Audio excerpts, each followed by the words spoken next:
Dengan pencabutan izin terhadap Investri, OJK melakukan langkah-langkah. Adapun langkah-langkah yang dilakukan OJK tersebut meliputi: yang pertama adalah melakukan penilaian kembali pihak utama atau PKPU kepada Saudara Adrian Azharyanto Gunadi dengan hasil tidak lulus dan dikenakan sanksi maksimal berupa larangan menjadi pihak utama dan atau menjadi pemegang saham di lembaga jasa keuangan. Hasil PKPU tersebut tidak menghapuskan tanggung jawab dan dugaan tindak pidana yang bersangkutan atas tindakan pengurusan Investri. Kemudian yang kedua adalah melakukan proses penegakan hukum terkait dengan dugaan tindak pidana sektor jasa keuangan bersama dengan aparat penegak hukum untuk selanjutnya diproses hukum sesuai dengan ketentuan perundang-undangan. Apakah dengan dicabutnya izin Investri, kemudian Investri bisa terbebas dari segala kewajibannya atau tidak? Dijelaskan juga oleh Otoritas Jasa Keuangan. Disampaikan oleh OJK, dengan dicabutnya izin usaha Investri, Investri tetap diwajibkan untuk yang pertama itu menghentikan seluruh kegiatan usahanya sebagai LPBBTI kecuali melaksanakan hal-hal sesuai ketentuan perundang-undangan seperti halnya kewajiban perpajakan. Jadi kewajiban perpajakan tetap harus ditunaikan oleh Investri. Kemudian juga melarang pemegang saham, pengurus, pegawai, dan atau pihak relasi Investri untuk mengalihkan, menjaminkan, mengagunkan, menggunakan, mengaburkan pencatatan kekayaan dan atau melakukan tindakan lain yang dapat mengurangi atau menurunkan nilai aset atau kekayaan perusahaan, kecuali karena dan untuk hal-hal yang berkaitan dengan pemenuhan kewajiban terhadap ketentuan peraturan perundang-undangan.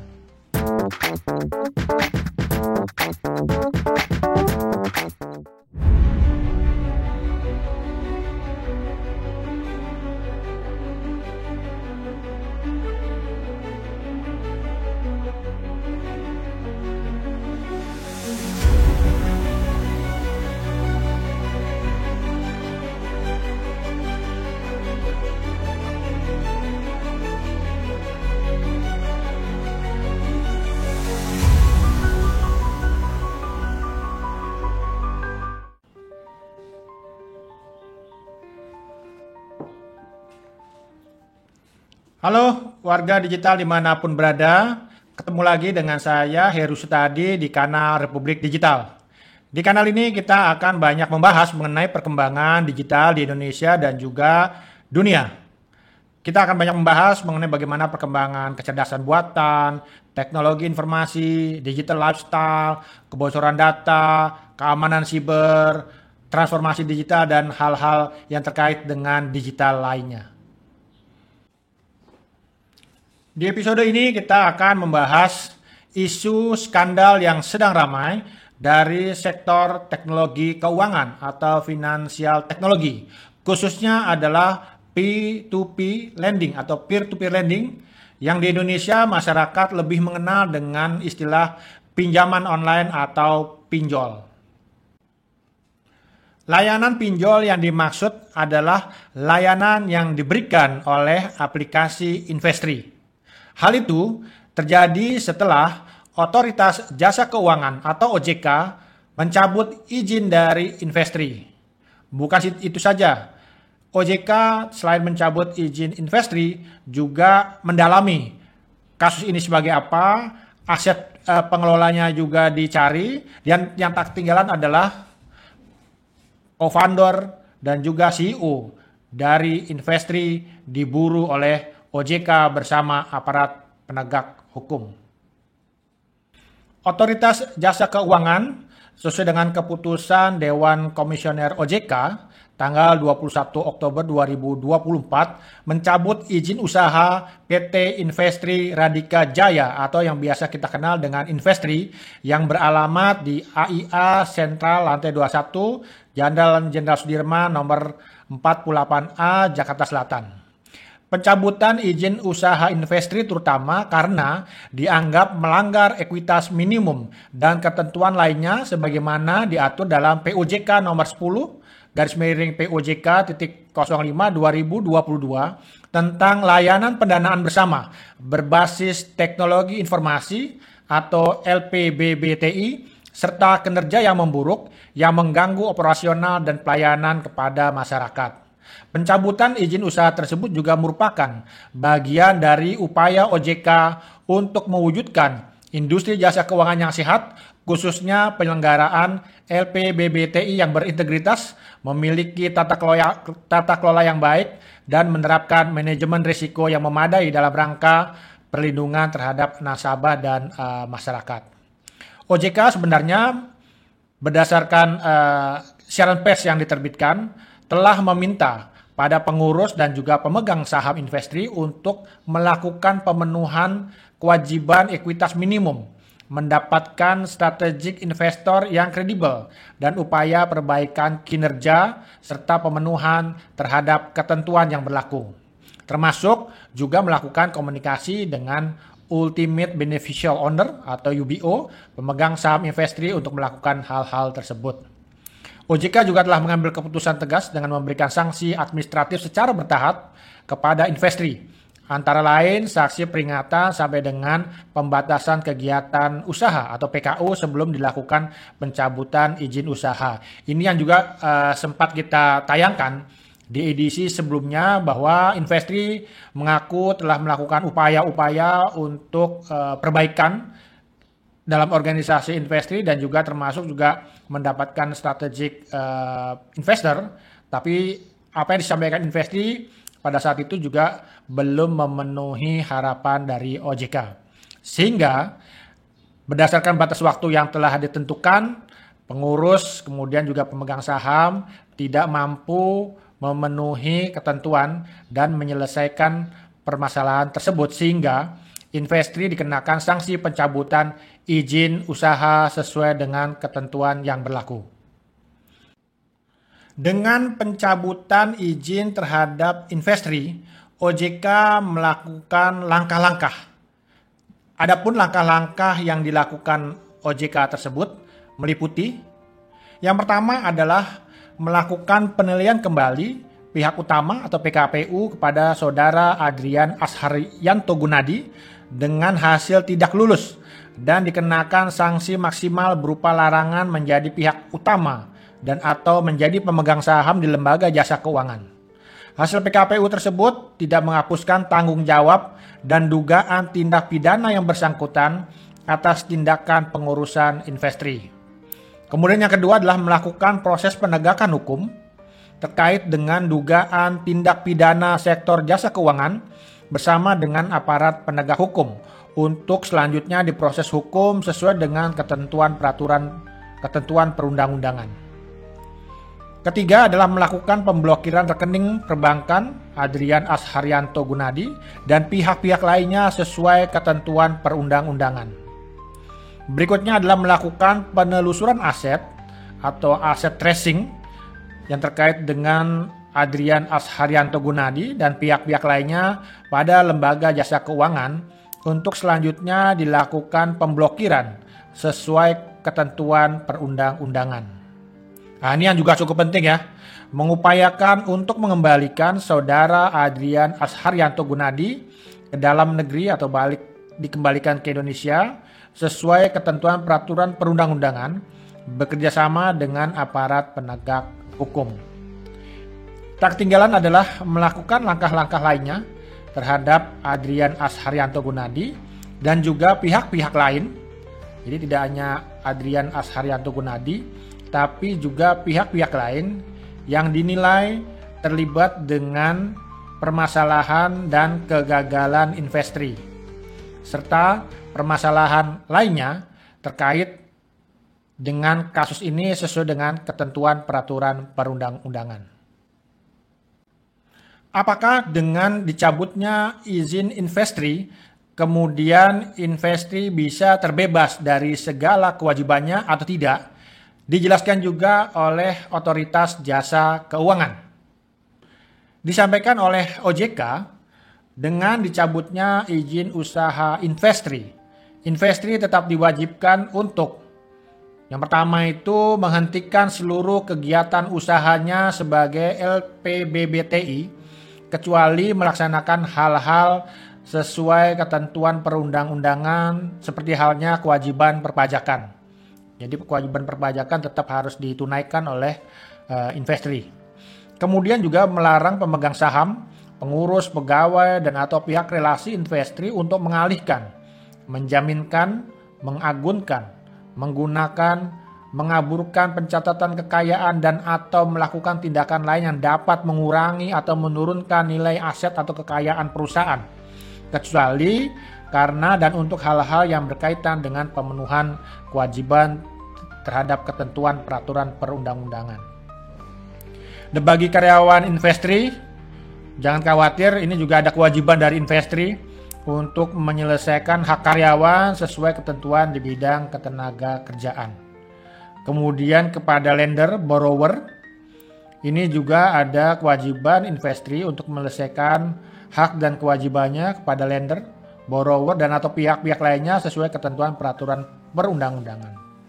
Kemudian juga Investri tetap wajib memberikan informasi secara jelas kepada lender, borrower, dan atau pihak-pihak lainnya yang berkepentingan mengenai mekanisme penyelesaian hak dan kewajiban. Kemudian juga OJK menyampaikan bahwa Investri harus menyelenggarakan RUPS paling lambat 30 hari kalender sejak tanggal pencabutan izin usaha ini untuk pembentukan tim likuidasi dan pembubaran badan hukum Investri. Jadi RUPS ini harus dilakukan paling lambat tanggal 21 November 2024. Kemudian juga Investri tetap wajib menyediakan pusat informasi dan pengaduan nasabah atau masyarakat dan menunjuk penanggung jawab yang akan bertugas menangani pengaduan nasabah atau masyarakat. Untuk itu nasabah masyarakat dapat menghubungi Investri pada telepon 021 22 53 25 35 atau nomor WhatsApp ya 0877 3008 1631 dan juga WhatsApp di 087 821 500 886 atau juga bisa email ke csinvestri.id atau juga bisa datangi kantor Investri di AIA Sentral lantai 21 Jalan Jenderal Sudirman Kavling 48A RT 5 RW 4 Karet Semanggi Jakarta Selatan kode pos 12930. Yang juga cukup penting adalah bahwa Investri wajib menjalankan kewajiban lainnya sesuai dengan ketentuan peraturan perundang-undangan. Lalu apa pelajaran penting yang dapat diambil dari kasus Investri? Yang pertama adalah bahwa industri pinjaman online di Indonesia sedang tidak baik-baik saja. Memang secara industri TWP 90 angkanya cukup kecil. Tapi pengembalian masyarakat yang lebih dari 90 hari untuk beberapa penyelenggara ini sangat besar. Ini artinya apa? Bahwa gagal bayar akan memiliki potensi yang besar ke depannya. Hal itu juga didorong oleh ekonomi masyarakat Indonesia yang saat ini juga tidak sedang baik-baik saja. Deflasi beberapa bulan mengindikasikan bahwa daya beli masyarakat turun. Sehingga ada potensi bahwa masyarakat akan mencari bantalan untuk kemudian dia bisa membeli sesuatu. Salah satunya adalah dengan pinjaman online. Pinjaman online kita ketahui juga beberapa waktu ini memiliki korelasi dengan judi online. Sehingga banyak juga orang yang kemudian gagal mengembalikan pinjaman yang dipinjamnya dari pinjol. Karena digunakan untuk judi online. Kita ketahui judi tidak membuat seseorang menjadi lebih kaya, tapi yang terjadi itu dalam banyak kasus adalah masyarakat juga menjadi terjerat kehilangan uang dalam jumlah besar dan uang itu kemudian diambil dari pinjol sehingga dia juga terjerat pinjol. Kekerasan dalam rumah tangga, perceraian, bunuh diri ini terjadi karena ada relasi antara judi online dan juga pinjaman online. Ketika pinjaman online pengembaliannya bermasalah, untuk penyelenggara pinjol atau P2P lending yang kemudian mendapatkan dana dari para lender atau investor yang memang berinvestasi di pinjaman online tersebut, di mana kemudian uangnya diputarkan dan diberikan kepada peminjam, tentu ini juga memiliki dampak terjadinya gagal bayar terhadap investor dari pinjaman online tersebut. Dengan makin banyaknya outstanding payment, kemudian juga nilai TWP 90-nya juga makin tinggi, tentunya juga gagal bayarnya juga akan berpotensi makin tinggi juga. Hal lainnya juga yang kita pelajari dari persoalan investri ini adalah perlunya pengawasan yang lebih mendalam, lebih detail, agar kemudian katakanlah, karena isu yang merebak itu adalah bahwa ada dana milik perusahaan yang kemudian dialihkan ke rekening pribadi. Nah, ini yang juga tentunya pengawasan secara mendalam kan perlu dilakukan agar hal tersebut tidak terjadi. Sudah kemudian dana yang dipinjam atau diinvestasikan oleh masyarakat kemudian tidak dikembalikan atau mungkin gagal dibayarkan, kemudian dananya juga diambil dialihkan ke rekening pribadi yang membuat perusahaan menjadi juga makin kian berat dan tentunya akan sulit untuk mengembalikan dana yang kemudian diinvestasikan juga oleh masyarakat kepada aplikasi tersebut. Dan narasi besar dari kasus ini adalah bahwa pinjaman online tata kelolanya perlu kemudian diatur kembali. Apakah itu dengan moratorium, apakah juga dengan hal lainnya. Karena ada beberapa catatan terkait dengan pinjaman online ini yang memang juga perlu digaris merah. Tadi masalah bagaimana pinjaman online dipakai untuk judi online, kemudian bunga pinjaman online yang besar, ya memang nilainya kecil 0,3% per hari, tapi kalau dikali 30 hari 9%, dikali 1 tahun 108% gitu ya. Padahal kalau kita lihat BI rate-nya berapa persen, sehingga juga masyarakat yang meminjam cenderung untuk tidak mengembalikan karena bunga yang sangat besar. Nah, ini kan juga perlu diatur kembali. Hal lainnya juga, pinjaman online ini seperti tidak melakukan seleksi peminjam dengan baik. Jadi dengan iklan yang demikian masif, disampaikan kemudahan untuk mendapatkan pinjaman online, semua bisa meminjam. Tidak ada filter yang kemudian menentukan siapa yang bisa meminjam dan siapa yang mungkin tidak boleh meminjam. Bisa dibayangkan misalnya pelajar, mahasiswa yang belum memiliki pendapatan tapi juga diberikan ruang untuk meminjam.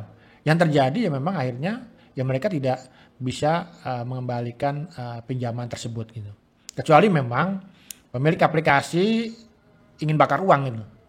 Sehingga kalau tidak dikembalikan ya sudah. Atau memang uangnya dari money laundering gitu ya. Sehingga nggak dikembalikan dengan bunga yang besar 9% per bulan. 2 bulan aja dia sudah dapat untung katakanlah gitu ya, dibanding dengan BI rate. Jadi sehingga hitung-hitungannya itu ya sudah gitu ya. Tapi kan ini kan juga tidak sehat dan juga tidak baik. Sehingga memang agar juga ini tidak menimbulkan dampak-dampak terhadap aplikasi yang lain, yang mungkin ini juga bisa jadi fenomena gunung es, di mana juga banyak aplikasi-aplikasi yang sama, pinjol yang sama, penyedia P2P lending yang sama, juga mengalami kendala juga untuk kemudian mengembalikan uang yang diinvestasikan masyarakat kemudian untuk dipinjamkan kepada orang lain gitu ya. Ini yang juga perlu sama-sama kita melihat kembali dari dampak-dampak tersebut, apa yang bisa kita lakukan. Ya, walaupun memang pinjaman online ini memberikan hal yang berbeda gitu ya. Kalau kita meminjam dari bank, kan agunannya juga harus besar. Meminjam 100 juta, agunannya mungkin 200 juta. Tidak bersifat inklusif. Memang P2P lending sifatnya inklusif. Tapi sekali lagi bahwa filter siapa yang boleh meminjam dan siapa yang tidak boleh meminjam harusnya dilakukan. Bunga harusnya juga bunga yang lebih realistis, lebih terjangkau sehingga masyarakat juga memiliki kemampuan untuk mengembalikan uang yang dipinjam. Hal lainnya juga tadi pemilik atau pengelola dari aplikasi perlu kemudian juga diawasi. Jangan sampai kemudian apa yang kemudian misalnya menjadi hak dari investor yang kemudian duitnya itu dipinjamkan kepada peminjam, ternyata duitnya itu kemudian dilarikan ke rekening pribadi. Ya kita berharap pinjaman online ini menjadi pinjaman online yang lebih baik, pinjaman online yang memberikan nilai bagi masyarakat, bukan sebaliknya memberikan dampak yang buruk bagi masyarakat, memberikan dampak yang tidak baik juga terhadap investasi. Oke, sekian saja dulu episode kita kali ini yang membahas isu aktual tentang pencabutan izin investri yang juga dampak-dampak terhadap pencabutan tersebut. Yang tak ketinggalan adalah apa pelajaran yang bisa kita tarik dari peristiwa yang terjadi dengan investri. Sekali lagi jangan lupa untuk berikan like. Kalau ada pertanyaan tulis di kolom komentar. Atau mungkin juga warga digital memiliki isu-isu yang perlu kita bahas juga, yang ingin dibahas di episode berikutnya, silakan juga ditulis di komentar. Jangan lupa subscribe agar channel kita ini lebih berkembang dan juga bisa share ya pada teman-teman untuk mengetahui bagaimana perkembangan digital di tanah air dan juga dunia. Saya Heru Sutadi pamit mundur. Kita jumpa kembali di episode berikutnya. Terima kasih, salam sehat untuk semua.